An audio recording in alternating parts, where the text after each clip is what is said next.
WayForward's River City Girls was and still is one of the greatest beat 'em ups ever made. Vibrant and charming visuals, catchy tunes, tight controls, and fluid, fast-paced combat all make it stand out among its peers. And it pulled all of this off while both reinvigorating and honoring its roots, River City Ransom. And it did all of that without even starring its longtime protagonists, Kunio and Ricky. Well, no easy task to be sure, let's just say they knocked it out of the park. So, with a hit on their hands, a sequel was inevitable. But with expectations now soaring, what was the game plan? How would River City Girls 2 go even further beyond? The answer is pretty simple. More. More allies, more enemies, more players, more shops, more locations, more references, more missions, more.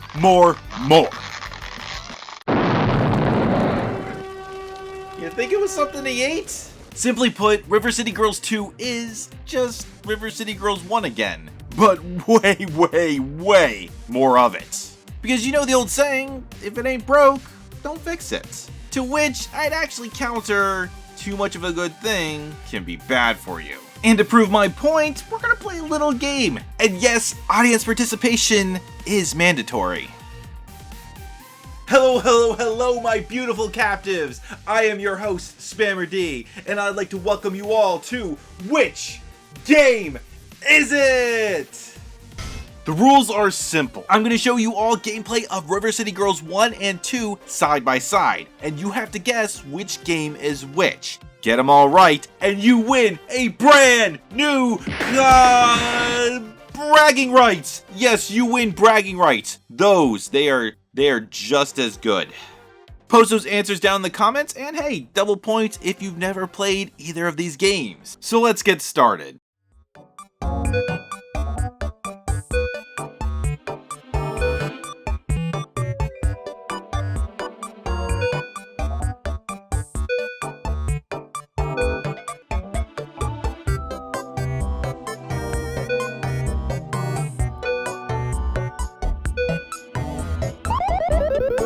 Yeah, so as you can probably see, both games are very much alike. And while I will be pointing out where the two share assets, we're gonna focus mainly on what new things River City Girls 2 brings to the table. Though be warned, there will be a lot, and I mean a lot, of comparisons to the first game, since it set the bar so high.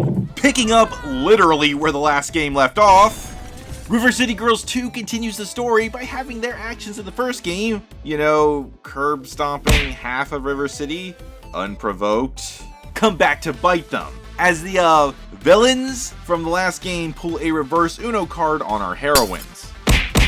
So going in this time, the stakes are bigger than ever, as this time the girls aren't trying to save their boyfriends, they're trying to save the entirety of River City.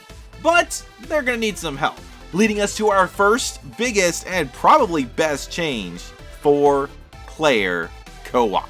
Right out the gate, Kyoko, Misako, and formerly unlockable characters Kunio and Ricky are playable, with 2 more characters to be unlocked along the way. What's more, they fixed arguably the biggest, or at least the dumbest, issue with the first game. That's right, finally, the River City Girls are rocking online co-op. Mostly. The 2-player co-op is online, but 3 and 4-player co-op is still limited to local only for some reason, similar to Streets of Rage 4. That is, of course, unless you are playing on PC, where you can use Parsec, Remote Play, or whatever new software is out there depending on when you watch this. Yeah, a bit of a letdown to be sure, especially since TMNT's big jump into the modern era of beat 'em ups had them just strutting in with 6-player online co-op. Still, it's kind of a 2 steps forward, 1 step back kind of deal. But, regardless of your numbers, the butt kicking shall commence the moment you step outside your front door. And in classic River City or Kunio Kun fashion, it feels exactly the same as the previous game, for better or worse. From the attacks to the combos, basic enemies, leveling up, learning new moves at the dojo, because the gang totally forgot all their skills just sitting around and gaming for 2 months. A relatable problem, to be sure. Shopping for power-ups, reviving down allies, recruiting baddies, and of course, the patented beating the coin out of people's asses are all back and relatively unchanged.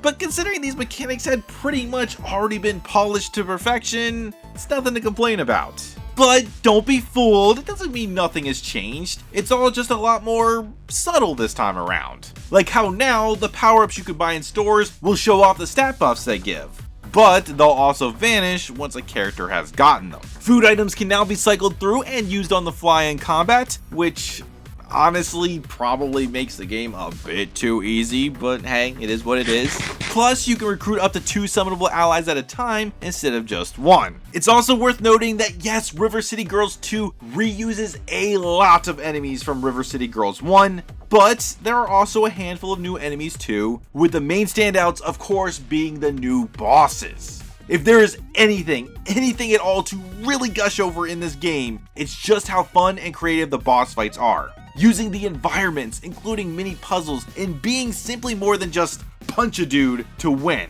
I'm gonna put it out here right now, these are easily the best boss fights of any beat 'em up ever. But hey, if you find yourself struggling with them, don't hesitate to hire the new special mercenary allies. They really pack a punch. Not that shelling out a little extra cash for some help will be much of an issue this time around, as the game has gotten significantly easier. Instead of losing half of your cash when you die, you have the option to restart from the last safe house you were in without any penalty. Personally, I think this might have eased the game up a bit too much. Defeat should have consequences, I'm just saying. Otherwise, combat is basically the same. Smooth, fluid, and as satisfying as ever.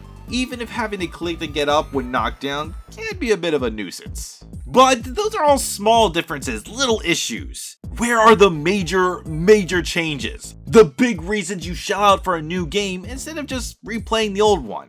Well, I'll tell you, it's in the world and the characters, which ironically is also where we're gonna find the game's biggest problems. Starting with the world.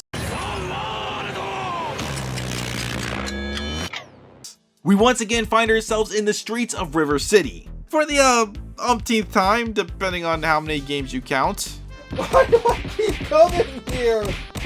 And, like everything else, it's familiar territory. Downtown, uptown, the mall, the beach, the shops, pretty much every area and most of the cast from the first game are back. But, for what it's worth, the game is aware of it. Well, at least we finished the school stage quicker this time. What do you mean? Nothing. Attempt at meta humor. Though, in a nice touch, despite being the same familiar areas, they feel like time has passed. Just not in a radical way. They didn't like drop a bomb on it or anything. This isn't post-apocalyptic River City, though that would be cool. It's actually more like real life, like how places change over time. Small, but big differences. Plus, even with such a massive reuse of assets, the art style and sprite work is still just as amazing as ever. Packed to the brim with character and charm. And the same can be said for the music too. There are a few songs that have been reused, there are a bunch of new ones, and even a nice little homage to Double Dragon is in there. It all just resonates with the world, helping it all to just come alive. Plus, they're fun to kick butt to. But the obvious difference in this newly expanded world is just how much more there is to explore and do. And mainly, that it's no longer a linear experience. As you play, you'll receive multiple missions and tasks to accomplish in and outside of the main story that you can tackle at your leisure as you explore. And there's more than ever to check out, as the city has gained a few new expansions, like a creepy forest, a graveyard, amusement park, which is a nice callback to River City Girls 0, and Tecmo's HQ, an awesome tribute to the franchise's history and founders. Hell yeah, that right there is respect. But what really makes it feel so much bigger is the new quest system, which depending on your tastes, may or may not be a sore spot. In our previous outings scattered throughout River City were special statues that needed destroying and kitties that needed saving, with pretty big rewards for each. On top of that, Creepy Jacksepticeye here would give you a few bonus missions, which you can tackle along the way for extra cash and experience. River City Girls 2 does all of this, but goes way overboard. This game is nearly twice as long, and there are just so many side quests and collectibles on top of all the actual mandatory quests. There is just so much to do. Too much to do. And I bet that sounds awesome. More bang for your buck. And I'm sure for some, it is. But here's the catch. The main quests are padded to hell and back, and most of the side quests are just redundant. Scour the map for all these lost items. These items, those items, these items, those items, they're just... how are there so many of them? So here's the problem in a nutshell. River City Girls absolutely has some of the best combat of any beat 'em up ever. But it is still a beat 'em up with a very repetitive gameplay loop. Realistically, you can only pound on the same swarm of baddies over and over and over again before it just loses its luster. This type of combat just isn't meant to be dragged out, which is why most beat 'em ups tend to be more linear and on the shorter side. To be blunt, it overstays its welcome, which actually might not have been the case if it wasn't for the game's biggest issue: the desync between the story and the characters. Like before, we are following the antics of Kyoko and Misako, as their story is once again being told through wonderfully made caricatures, animations, and pseudo-animated manga panels, complete with amazing voice work, storytelling, wit, and humor. It is, once again, truly fantastic. I absolutely love these characters and this world, and I hope we continue to get to see more of them. However, the problem is when you bring in the other members of the team. Now, in the previous outing, once you unlocked Kunio and Ricky, they were playable, but it didn't change the story or the cutscenes. Not so with River City Girls 2. Aside from the custom overhead animations and the inclusion in the stores, all of the new characters get voice acting.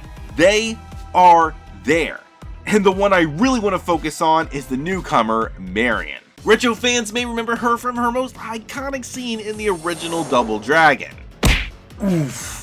Yeah, and after the double take in Neon, she's decided to solve that little problem once and for all. Just look at those abs. Marion is quite the badass, and after seeing her kick-ass ending in Neon, check out my review of that if you haven't already, I wanted to see what she could do. And gameplay-wise, she didn't disappoint. But when we got to the cutscenes... To make it brief, the villain from Neon is questioned by the team, and Marion's dialogue just doesn't sound right. We're helping our friend Marion find out who put her under a spell. Honestly, it hadn't since I started playing her, and that's when I realized it was Kyoko's dialogue coming out of Marion's mouth. Well, if it isn't our old friend. And it's like that for all of them. Why? If you're gonna pay to have voice actors play all the characters, for literally every dialogue scene no less, why not give them unique dialogue that fits their character? It's such a waste! And what's more, it just ripped me right out of the story, and made me just not want to play as the other characters, since honestly, it was really jarring. Besides, if they're all traveling together anyway, just have the whole group chatting. Different insights and all. That would have been awesome, especially with such fun writing. Ugh, it's such a wasted opportunity. But it's no deal breaker. In fact, none of the game's problems really are. And yeah, I know, I get it, the entire review probably sounded negative, constantly comparing the sequel to the original. But you gotta think of it this way, the bar was already set so high to begin with, and since both titles overlap so much, it's really hard not to focus on what changed between outings. But I think it all really boils down to this. With such a heavy reuse of assets, River City Girls 2 feels more like an expansion than a new game. But that is not a bad thing when the game being expanded upon is already S tier. Hell, even Mario did it, and others have too. But just like with those games, River City Girls 2 just doesn't have that same wow factor that the first one did. Most of the really new ideas, the more, ended up being mostly just fluff, or icing depending on your tastes. And the other playable characters, they aren't really used to their fullest. But the ultimate takeaway is this. River City Girls 2 is an absolutely outstanding game in every way possible. It is fun, fast and frantic. It looks and sounds amazing and is yet another outstanding installment in the River City franchise. If you enjoyed River City Girls 1, you'll enjoy 2, and it is an absolute must for beat 'em up fans and those looking for some great co-op action. I, for one, am looking forward to my next trip to River City. Backyard.